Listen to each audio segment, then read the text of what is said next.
तो अभी last part of the flex box बचा हुआ है। ये पार्ट इतना इंपॉर्टेंट नहीं है, पर कभी कभी बहुत ज़्यादा काम आ सकता है। वैसे तो फ्लेक्स बॉक्स इसको खुद ही हैंडल कर लेता है, पर कभी कभी होता है सिनेरियो में कि हमें बहुत सारी चीज़ें डिफॉल्ट वाइज सेट करनी पड़ती है। तो इसीलिए यहाँ पे कुछ प्रॉपर्टीज हमें पता होनी चाहिए, इन केस अगर हमें उनकी ज़रूरत पड़े तो एटलीस्ट हमें उनका आइडिया होना चाहिए कि वो कहाँ पे और किस कंडीशन में यूज़ आती है।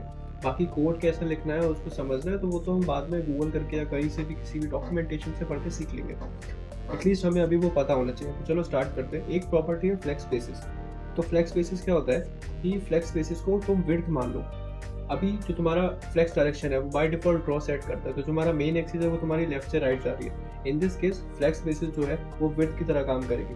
अगर मैं यहाँ पे आके आइटम्स की फ्लेक्स बेसिस को 100 पिक्सल कर दूँ तो जो सारे आइटम्स हैं वो 100 पिक्सल के हो गए। अगर अभी मैं इन सारे आइटम्स को 200 पिक्सल कर दूँ तो ये सारे आइटम है वो 200 पिक्सल नहीं होंगे। क्यों नहीं होंगे? क्योंकि उतनी स्पेस ही नहीं है स्क्रीन पे, और ये फ्लेक्स बॉक्स ने खुद हैंडल कर रखा है। तो इसके लिए एक प्रॉपर्टी होती है फ्लेक्स श्रिंक। तो वो श्रिंक जो होती है वो बाय डिफॉल्ट ऑन होती है कि अगर उतना स्पेस नहीं है स्क्रीन पे जितना तुम्हें चाहिए तो अपने आप को श्रिंक कर लो। अगर मैं अभी जाके फ्लेक्स श्रिंक को ऑफ कर देता हूँ, मतलब 0 कर देता हूँ, तो जो हमारे कंटेंट है वो ओवरफ्लो करने लगेगा। अभी ओवरफ्लो करने के लिए हमने क्या सीखा था कि हम फ्लेक्स ट्रैप करके उसको कवर कर सकते हैं, पर अभी ये पॉइंट नहीं है। अभी हमारा पॉइंट है फ्लेक्स बेसिस और फ्लेक्स श्रिंक। तो फ्लेक्स श्रिंक क्या करता है कि वो कंटेंट को श्रिंक करने में हेल्प करता है जब उतनी स्पेस उसको नहीं मिलती है जितनी उसको चाहिए होती है। सो बाय डिफॉल्ट जो फ्लेक्स श्रिंक होता है वो ऑन होता है, मतलब वो 1 होता है।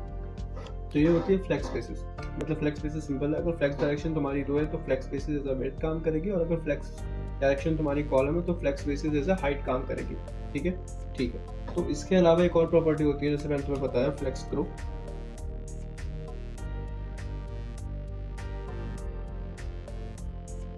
फ्लेक्स ग्रो बाय डिफॉल्ट तो ऑफ रहती है, तब इसको अगर हम 1 कर देते हैं तो वो सारे एलिमेंट को ग्रो करने का मौका देती है।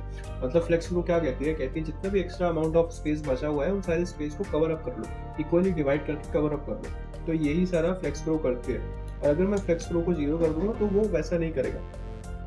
तो डिफॉल्ट बिहेवियर क्या होता है? जो फ्लेक्स ग्रो होता है वो ऑफ होता है, फ्लेक्स श्रिंक जो होता है वो ऑन होता है, और फ्लेक्स बेसिस कोई सेट नहीं होता है। हाँ, तो तुम्हारा एक शॉर्ट हैंड प्रॉपर्टी भी होता है जिसको हम कहते हैं फ्लेक्स। उसको हम सेट कर सकते हैं 1 1 0।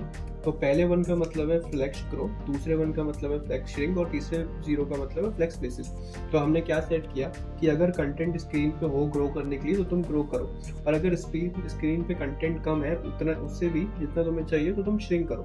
तो ये रिस्पॉन्सिवनेस की निशानी होती है जो फ्लेक्स बॉक्स खुद हैंडल कर लेता है। पर इन सर्टेन सिनेरियो अगर हमें ये खुद से हैंडल करना पड़े या कस्टम कुछ करना पड़े तो हमें ये प्रॉपर्टीज पता होनी चाहिए।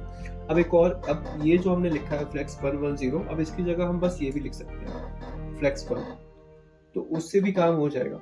ठीक है, तो बस यही सारी प्रॉपर्टी थी जो हमें सीखनी चाहिए थी फ्लेक्स बॉक्स में, और हमने काफ़ी कुछ कवर कर लिया है। मुझे पता है ये सारी चीज़ें बहुत ज़्यादा है एक बार में याद करने को, तो इसलिए मैं कह रहा हूँ अपना टाइम लीजिए, चीज़ों को प्रैक्टिस करिए। कोई भी डाउट आता है तो आप मुझसे पूछ सकते हो, और अगर आपको डॉक्यूमेंटेशन पसंद है, आपको रीडिंग पसंद है, तो मैं आपको ज़रूर एडवाइस करूंगा कि आप इस पे एक बार जाके देखें। यहाँ का विजुअलाइजेशन काफ़ी अच्छा है, सारी प्रॉपर्टीज आपको मिल जाएगा, आपको सारा कुछ डिटेल में लिखा हुआ मिल जाएगा। अगर कोई भी परेशानी होती है फिर भी आपको समझ नहीं आता तो आप मुझसे बिल्कुल पूछ सकते हैं। तो ठीक है, यहाँ पे हमारा सारा लर्निंग पाथ खत्म हो गया।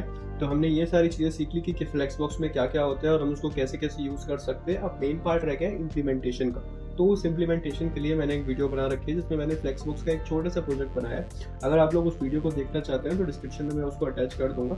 वो आपको एनहेंसमेंट देगा आपकी नॉलेज का, और आपको सिखाएगा कि जो चीज़ें हमने सारी सीखी हैं, ज़रूरी नहीं है हमें सब याद करनी है और सब आना ही चाहिए, पर जो मेन चीज़ है जो हमेशा प्रैक्टिकल लाइफ में और हमें डेली यूज़ में आती है वो सारी चीज़ें आपको पता होनी चाहिए। और वो प्रोजेक्ट से आपको यही समझ में आएगा कि क्या चीज़ें इंपॉर्टेंट है और क्या आपको याद रखनी चाहिए और किस पे आपको ज़्यादा प्रैक्टिस करनी चाहिए।